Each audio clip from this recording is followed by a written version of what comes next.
ግን እሱ ባለ ማነው እሱ ወንድሜ መልእክተኛው በትክክል እንዲህ አቅፎኝ መኪናውስም በስራት አዋርቶኝ እሱ ባለው የሚባል ጂምናዚየም አሰልጣኝ አለ። እሱ አሰልጣኝ ምንም ችግር የለም ይረዳሃል አታልቅስ እያለ እሱም 100-200 ሲሄድ ይሰጠኛል በዛ ሰልፍ። ሰላም የቻናል ቤተሰቦች እንዴት ናችሁ? እኔ ጋር ሁሉ ሰላም ነው። እንግዲህ የቻናል ቤተሰቦች ዛሬ በጣም የሆነ አለ አይደለ ለጥንቃቄ ይሆናል ብዬ ያሰብኩትን ቪዲዮ ይዤ የመጣሁት ማለት ነው።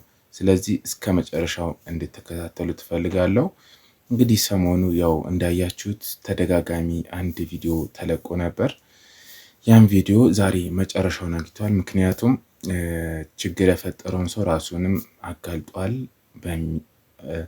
ምክንያቱም ችግር የፈጠረው ሰው ራሱንም አጋልጧል ማለት ነው። ስለዚህ ችግሩ ተፈቷል ማለት ይቻላል። ግን ገና ነው አላለቀም። ግን በትንሽ የታወቀ ነገር ስላለ ነው። ስለዚህ ታውቃላችሁ ሁለት ወጣቶች አሉ መልካም ስራ የሚሰሩ ባላዳራውና መልእክተኛው የሚባሉ ያው እየዞሩ ሰዎችን የሚያግዙ ማለት ነው። በእነሱ ስም ተመስሎ ሌላ ሰው ችግር ለመፍጠር የፈለገ ሰው ወይም ለማጭበርበር በሉት ያሰበ ሰው ብሩም ያው እንዳያችሁት ከማለትም እርዳታ ከተደረገላቸው አባት ወጥተዋል ማለት ነው። ስለዚህ አሁን ሙሉ መረጃውን ከነሱ ብትሰሙት ይቻላል። አብረን እንከታተሉ። እሱ በእንትን ላይ ነው ሞባይል ላይ ነው ሜሴጅ ላከ። ማን ነው ከነሱ? የኔ ጥያቄ ምን መሰለው? ከነሱ አይደለም ከነሱ ከሁለቱም እጅ አልተቀበሉ። አሁን ተረድቼዋለሁ ሙሉ በሙሉ እነሱን መንካት አልፈልግም። ትክክለኛ ይሄ 94 ባላደራው የሚለውና ተስፋዬ ነብሮ የሚለው ገንዘብ ያስገባሁበት መረጃዬ ነው ለኔ። አሁን ተስፋዬ ነብሮን በህግ ስጠይቀው እኔ አሁን ተስፋዬ ነብሮ ነው የምጠይቀው። ከዛ በኋላ እነሱን ከጎን ያሉ ይሄ ሰውዬ በባንክ ገንዘብ ታገድበታል ግን መናገር የለብኝም። ይሄን ለህግ አካላት በህግ የጀመሩትን ጉዳይ በህግ ይይዛሉ። የኔ ጥያቄ ምን መሰሉት? ግልጽ መሆን መቻል አለበት። አሁን በመጀመሪያ ደረጃ እርስዎ መተው ወደዚህ እኔ ጥሩ ነገር 260 ሺህ ብር ተረድቼ 206 ሺህ ብር ተወሰደብኝ። ቆይ አባቴ ተረጋጉሽ። ተረጋግተው ግልጽ እናድርግ። የማንም ሰው ስም መጥፋት ስለሌለበት ደግሜ ነው የምናገረው ይሄን ነገር። ከዚህ በፊትም ተናግሬያለሁ፣ አሁንም የምደግመው እርሶን ምን ብየውታለሁ? አባት ስህተት በስተት ላይታረም ይችላል። ከተሳሳቱ እንኳን ድንገት ስልክ ተቀበልኩ ያሉ ሌላ ሰው ሰጥቶት እንዳይሆን ወጥተው ብዬ ይሄን ጥያቄ ጠይቄዎት ነበር። እርሶ አይደለም ያኔ መለሱልኝ መልስ አለ፣ ህዝብም አይቶታል። አሁን ደግሞ ፊት ለፊት ሁለቱንም አይተዋል። ባየው ለያቸዋለሁ አሉኝ እርሶ።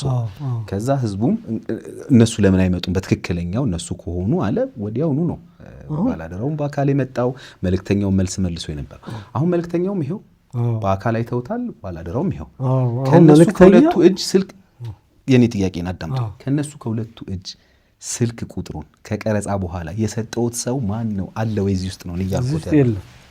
እሺ ስልክ አልሰጠውት። ስልኩ በሜሴጅ ነው ላከልኝ።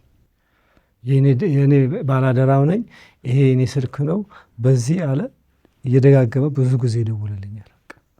ያ ደግሞ የደዋወለልኝ ስልክ በብዛት በቴሌ እጅ ይገኛል። አሁንም ይሄ ባላደራው ነው የሚለኝ እሱ ለተስፋዬ ነብሮ ስልክ ሜሴጅ የላከልኝም ይሄው 94 ቤት የሚሉት ስልክ ማለት ነው እንጂ እነሱ ስልክ አይደለም። ግን እሱ ማነው እሱ ወንድሜ መልእክተኛው በትክክል እንዲህ አቅፎኝ መኪናውስም በስራት አዋርቶኝ እሱ ባለው የሚባል ጂምናዚየም አሰልጣኝ አለ። እሱ አሰልጣኝ ምንም ችግር የለም ይረዳሃል አታልቅስ እያለ እሱም 100-200 ሲሄድ ይሰጠኛል በዛ ሰልፍ።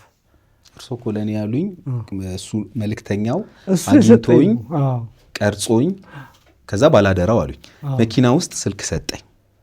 እኔ ባላደራ መልእክተኛው የሚለው ባላደራው እኮ ስልክ ሰጠኝ መኪና ውስጥ ነው ያሉት።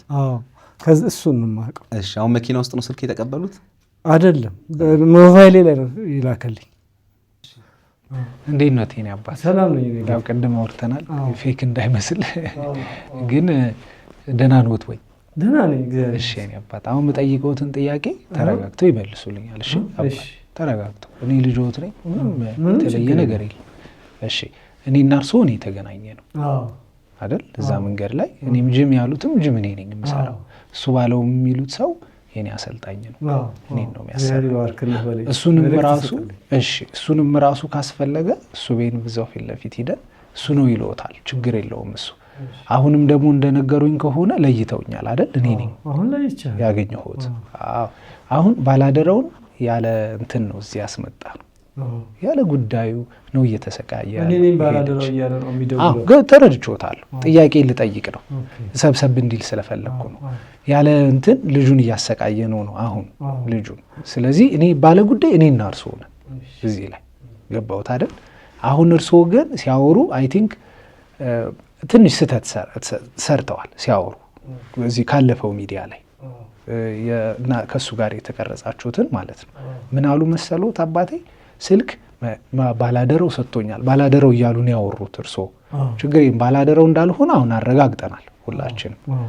ግን እሱ ነው የሰጠኝ አይነት ነገር መኪና ውስጥ ሰጥቶኛል እያሉ እሱም ደጋግሞ እየጠየቀውት ነበር አስጨነቃቸው እስኪባል ድረስ።